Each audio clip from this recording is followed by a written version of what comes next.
Kirk Hinrich, isa sa mga underrated point guard, may height na 6'4" at nakilala dahil sa kanyang defensive skill at 3-point shooting, at syempre, hindi rin maikakaila ang kanyang high basketball IQ. Pero nasaan na nga ba siya ngayon? Ano ang nangyari sa kanya pagkatapos ng kanyang NBA career? Sa video natin ngayon, tatalakayin natin ang tinaguriang Captain Kirk ng NBA.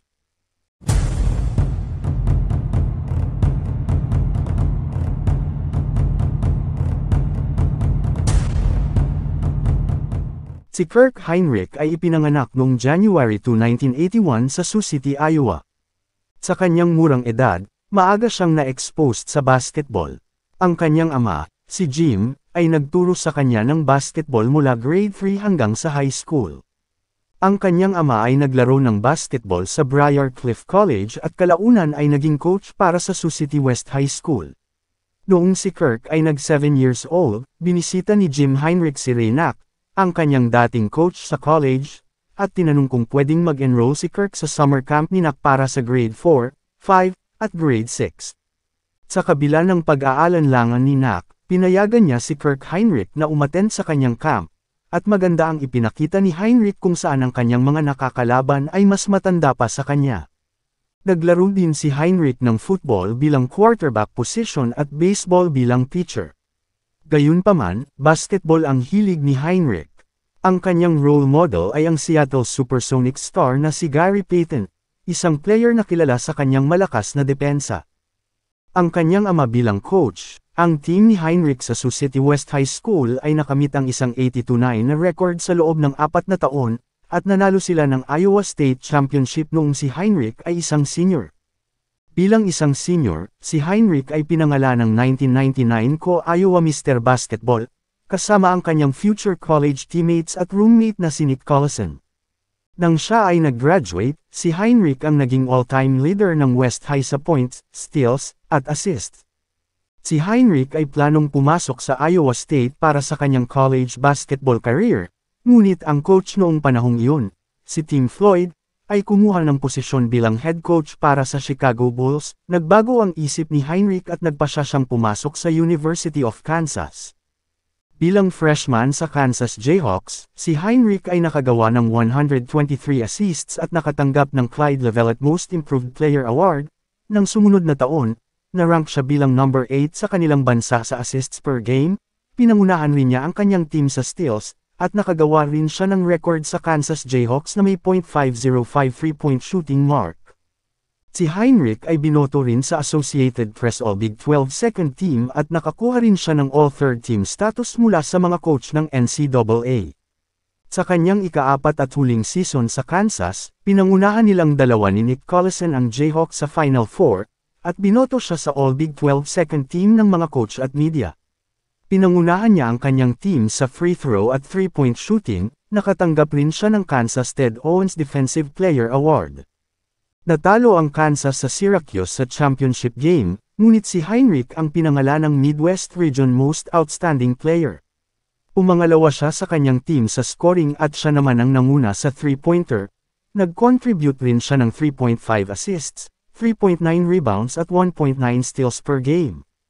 Pagkatapos niyang mag-college, sumali siya sa 2003 NBA Draft, kung saan siya ay napili ng Chicago Bulls bilang ika-7th overall pick. Marami ang nasurpresa sa pagpili ng Bulls sa kay Hinrich bilang ika-7th overall pick, dahil siya ay inaasahan na mapipili sa mid o late first round draft pick. Ang isa sa mga nakikitang dahilan kung bakit siya napili bilang 7th overall pick, ay dahil nagpakita siya ng magandang workout sa harap ng mga NBA team scouts, at ang Bulls ay nangangailangan ng isang point guard, dahil ang point guard ng Bulls na si Jay Williams ay na-injury dahil sa isang motorcycle accident.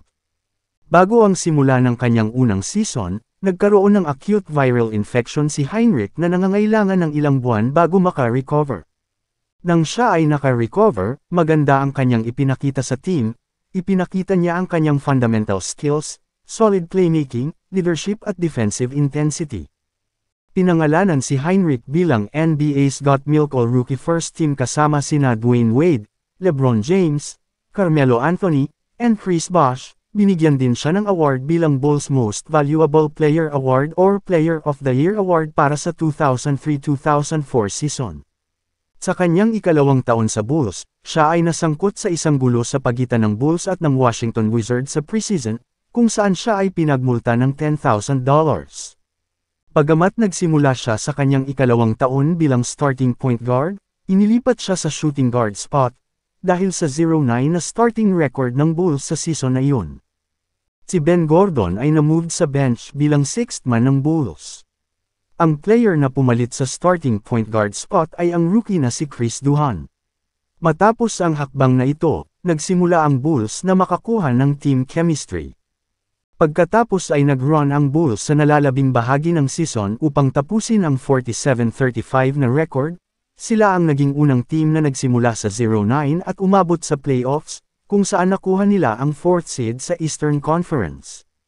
Matapos manalo sa unang dalawang laro sa kanilang playoff series sa Washington Wizards, natalo sila sa sumunod na 4 na laro, at sila ay na-eliminate.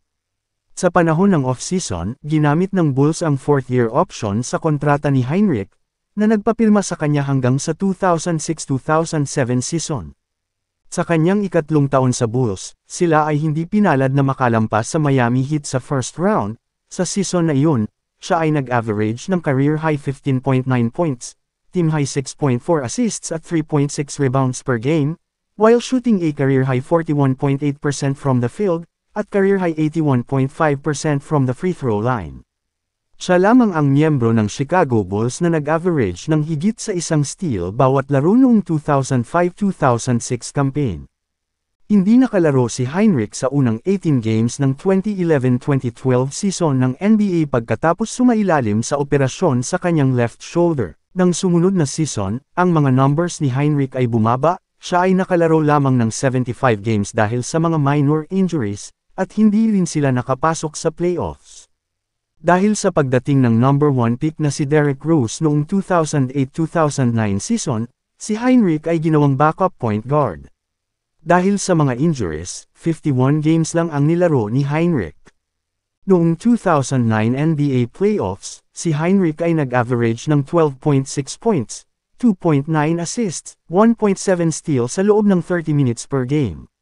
Natalo ang Bulls sa Celtics sa first round ng playoffs sa isang Game 7 series.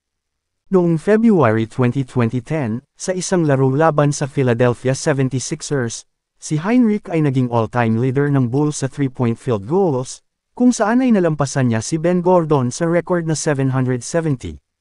Tinapos ni Hinrich ang season na may average na 10.9 points, 4.5 assists, at 1.2 steals per game at nakuha nila ang 8th seed spot sa Eastern Conference Playoffs. Sa playoffs, nag-average si Hinrich ng 12.4 points at 4 assists per game, ngunit natalo ang Bulls sa Cleveland Cavaliers sa 5 laro.